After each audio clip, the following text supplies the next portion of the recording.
Kinerja para Menteri Kabinet Indonesia Maju sedang jadi sorotan. Kemarahan Presiden Joko Widodo saat sidang Kabinet Paripurna 18 Juni lalu mengungkap lambatnya kerja sejumlah pembantu Presiden. Belanja bidang kesehatan yang minim, seretnya penyaluran stimulus ekonomi, dan kurang optimalnya pembagian bantuan sosial dinilai Presiden membuat upaya penanganan krisis akibat pandemi corona tersendat. Gusar pada kerja para pembantunya, Jokowi pun mengancam akan melakukan langkah luar biasa.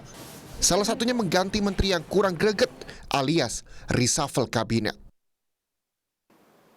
Langkah apapun yang ekstraordinari akan saya lakukan. Untuk 267 juta rakyat kita, untuk negara. Bisa aja membubarkan lembaga, bisa aja reshuffle, udah kepikiran kemana-mana saya. Entah buat perpu yang lebih penting lagi, kalau memang diperlukan,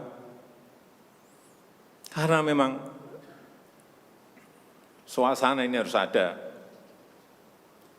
Kalau suasana ini tidak, Bapak Ibu tidak merasakan itu sudah. Artinya tindakan-tindakan yang ekstraordinari keras akan saya lakukan. Kinerja menteri yang biasa-biasa saja kembali disentil Presiden Joko Widodo saat rapat terbatas di Istana Merdeka, Jakarta, Senin 29 Juni kemarin. Untuk mengatasi krisis akibat pandemi corona, Presiden menuntut menterinya kerja lebih cepat, membuat terobosan.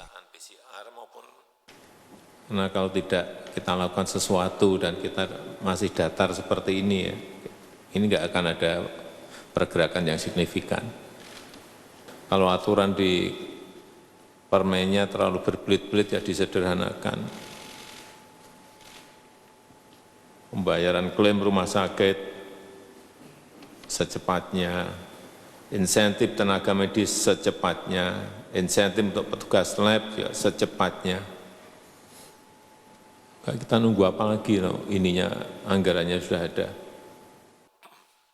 Menegur menteri yang kurang performanya, ternyata bukan kali ini saja dilakukan Jokowi. Kepala Staf Kepresidenan Muldoko menyatakan, teguran lebih keras dilakukan Presiden karena ada beberapa menteri yang menganggap situasi krisis sebagai sesuatu yang biasa-biasa saja. Untuk diingatkan, ini peringatan yang beberapa kali disampaikan oleh Presiden.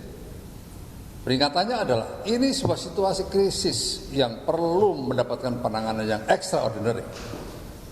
Penanganan yang tidak cukup dengan biasa-biasa, tidak cukup dengan cara-cara linear, tapi harus seorang pemimpin dari sebuah lembaga harus mengambil langkah-langkah yang efektif, efisien, dan akuntabel. Pasti juga tepat sasaran.